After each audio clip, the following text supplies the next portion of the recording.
ವಸ್ತುನಿಷ್ಠತೆ, ವಿಶ್ವಾಸಾರ್ಹತೆ, ನಿಖರತೆಗಾಗಿ ನೋಡ್ತಾ ಇರಿ ನ್ಯೂಸ್ ಪುತ್ತೂರು, ಜನಮನದ ಪ್ರತಿಧ್ವನಿ.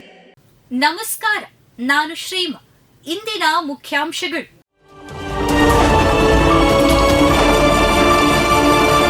ರಾಜ್ಯ ಬಿಜೆಪಿ ಯುವ ಮೋರ್ಚಾ ಅಧ್ಯಕ್ಷ ದೊಡ್ಡಬಳ್ಳಾಪುರ ಕ್ಷೇತ್ರದ ಶಾಸಕ ಧೀರಜ್ ಮುನಿರಾಜ್ ಅರುಣ್ ಪುತ್ತಿಲ ಮನೆಗೆ ಭೇಟಿ. ರಾಜ್ಯ ಬಿಜೆಪಿ ಯುವ ಮೋರ್ಚಾ ಅಧ್ಯಕ್ಷ ದೊಡ್ಡಬಳ್ಳಾಪುರ ಕ್ಷೇತ್ರದ ಶಾಸಕ ಧೀರಜ್ ಮುನಿರಾಜ್ ಬಿಜೆಪಿ ಮುಖಂಡ ಅರುಣ್ ಕುಮಾರ್ ಪುತ್ತಿಲ ಮನೆಗೆ ಭೇಟಿ ನೀಡಿದರು.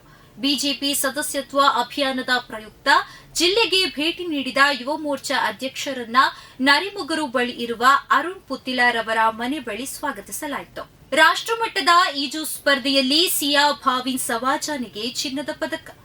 ವಿದ್ಯಾಭಾರತಿ ಅಖಿಲ ಭಾರತೀಯ ಶಿಕ್ಷಣ ಸಂಸ್ಥೆ ಮಧ್ಯಪ್ರದೇಶದ ಮಂದಸೌರ್ ಜಿಲ್ಲೆಯ ನಗರ ಪಾಲಿಕೆ ಪರಿಷತ್ ಪಂಡಿತ್ ದೀನ್ ದಯಾಳ್ ತರಂತಾಲ್ನಲ್ಲಿ ಆಯೋಜಿಸಿದ ವಿದ್ಯಾಭಾರತಿ ರಾಷ್ಟ್ರಮಟ್ಟದ ಈಜು ಸ್ಪರ್ಧೆಯಲ್ಲಿ ವಿವೇಕಾನಂದ ಸೆಂಟ್ರಲ್ ಸ್ಕೂಲ್ನ 9ನೇ ತರಗತಿ ವಿದ್ಯಾರ್ಥಿನಿ ಸಿಯಾ ಭಾವಿನ್ ಸವಾಜಾನಿ ಚಿನ್ನದ ಪದಕ ಪಡೆದು ರಾಜ್ಕೋಟ್ನಲ್ಲಿ ಇಂದು ನಡೆಯುವ ಎಸ್ಡಿಐಎಫ್ ಮೀಟ್ಗೆ ಆಯ್ಕೆಯಾಗಿದ್ದಾರೆ.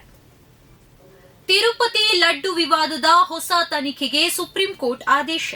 ತಿರುಪತಿ ಲಡ್ಡು ಪ್ರಸಾದದಲ್ಲಿ ದನದ ಮತ್ತು ಮೀನಿನ ಕೊಬ್ಬಿನಂಶ ಸೇರಿಸಿರುವ ವಿವಾದದ ವಿಚಾರಣೆ ನಡೆಸುತ್ತಿರುವ ಸುಪ್ರೀಂ ಕೋರ್ಟ್ ನ್ಯಾಯಮೂರ್ತಿ ಬಿಆರ್ ಗವಾಯಿ ಮತ್ತು ನ್ಯಾಯಮೂರ್ತಿ ಕೆವಿ ವಿಶ್ವನಾಥನ್ ಅವರ ಪೀಠ ಈ ಪ್ರಕರಣದ ಬಗ್ಗೆ ಹೊಸದಾಗಿ ತನಿಖೆ ನಡೆಸುವಂತೆ ಆದೇಶಿಸಿ ಸಿಬಿಐ, ರಾಜ್ಯ ಪೊಲೀಸ್ ಮತ್ತು ಎಫ್ಎಸ್ಎಸ್ಎಐ ಅಧಿಕಾರಿಗಳನ್ನು ಒಳಗೊಂಡಿರುವ ಹೊಸ 5 ಸದಸ್ಯರ ಸ್ವತಂತ್ರ ಎಸ್ಐಟಿಯನ್ನ ರಚಿಸಲು ಸೂಚಿಸಿದೆ.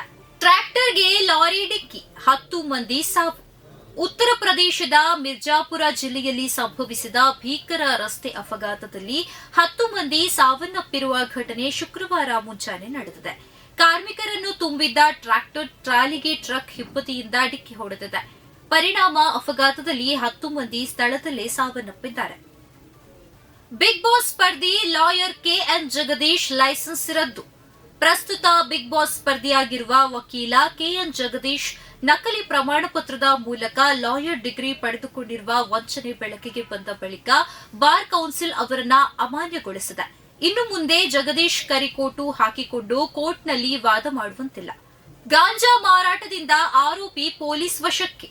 ಗಾಂಜಾ ಮಾರಾಟ ಮಾಡುತ್ತಿದ್ದವನನ್ನ ಪತ್ತೆ ಹಚ್ಚಿ 4 ಕೆಜಿ ಗಾಂಜಾವನ್ನ ಆರೋಪಿಯಿಂದ ವಶಪಡಿಸಿಕೊಂಡ ಘಟನೆ ಮಂಗಳೂರಿನಲ್ಲಿ ನಡೆದಿದೆ.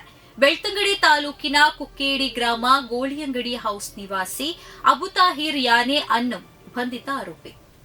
ಪ್ರತಿದಿನದ ಸುದ್ದಿಗಳಿಗಾಗಿ ನೋಡ್ತಾ ಇರಿ ನ್ಯೂಸ್ ಪುತ್ತೂರು, ಜನಮನದ ಪ್ರತಿಧ್ವನಿ. ಧನ್ಯವಾದಗಳು.